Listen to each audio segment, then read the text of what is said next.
Hai, bahas human trafficking yuk.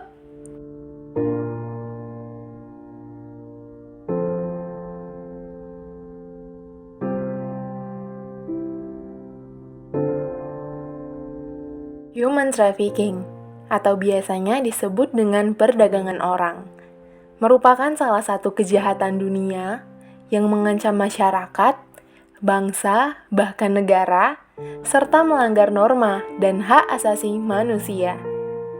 Dewasa ini, perdagangan orang telah menjadi bentuk kejahatan yang lebih luas, dimanfaatkan untuk tujuan prostitusi atau eksploitasi lain, seperti kerja paksa dan praktik perbudakan di sektor informal.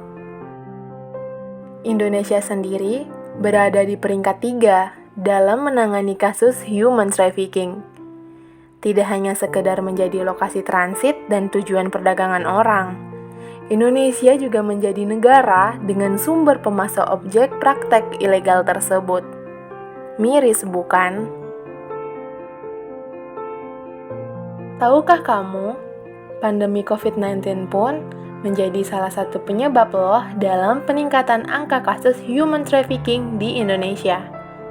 Pada tahun 2019, kasus human trafficking sebanyak 111 kasus. Pada tahun 2020, sebanyak 213 kasus.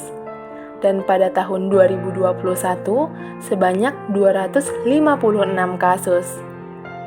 Kira-kira kenapa ya pandemi COVID-19 mempengaruhi angka kasus human trafficking ini? Disebut telah melakukan kontak dengan warga negara Jepang. Ratusan warga Madura berunjuk rasa di pos penyekatan jembatan Suramadu, Jawa Timur. Nah, sini aku kasih tahu. Jadi, selama pandemi COVID-19, kondisi ekonomi masyarakat Indonesia jauh merosot di tengah kebutuhan hidup yang semakin tinggi. Hal ini menyebabkan kondisi sulit pada perekonomian. Sulit biaya hidup, sulit biaya sekolah, dan biaya lain. Pak Presiden Jokowi, tolong bantu kami buat jembatan, karena kami sudah capek lewat kali setiap hari jalan kurang. Dengan demikian, kondisi ini menuntut masyarakat Indonesia untuk terus bertahan bagaimanapun caranya. Salah satu solusinya yaitu menjadi TKI di luar negeri. TKI atau Tenaga Kerja Indonesia dianggap menjadi suatu solusi tepat untuk merubah nasib. Ya memang, semua TKI belum tentu bernasib sama. Terutama bagi mereka yang memiliki ahli. Mereka dapat bekerja sebagai tenaga ahli pada bidang tertentu di luar negeri. Namun, bagaimana dengan mereka yang tidak memiliki ahli, tapi tetap bersikeras untuk kerja di luar negeri? Nah, pada kondisi inilah akan muncul peluang terjadinya human trafficking, di mana biasanya akan muncul oknum yang menawarkan pertolongan bagi TKI tanpa alur pendaftaran yang resmi, atau biasanya disebut dengan TKI undocumented. Tidak hanya menimpa orang dewasa loh, kasus ini juga banyak menimpa anak-anak. Berdasarkan Sistem Informasi Online Perlindungan Perempuan dan Anak, ada sebanyak 3.297 kasus kekerasan terhadap anak yang terjadi selama pandemi COVID-19.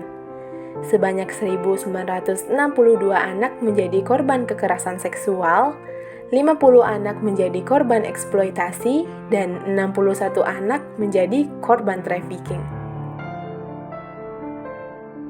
Waduh, serem juga ya. Jadi memang kasus trafficking ini tidak dapat diduga. Siapakah pelakunya? Siapa yang akan menjadi korbannya? Bahkan tidak akan tahu bagaimana modusnya. Oleh sebab itu, yuk bersama-sama berwaspada menjaga diri sendiri dan orang di sekitar agar terhindar dari kasus human trafficking. Hidupkan rasa curiga dalam diri kamu terhadap hal-hal yang menarik atau instan, terutama dalam mendapatkan uang, sekalipun kamu dalam kondisi sulit. Apabila kamu melihat kasus ini terjadi di sekitar kamu, atau mungkin kamu merasa menjadi korbannya, Yuk, segera laporkan. Jangan takut. Bersama kita perangi kasus human trafficking.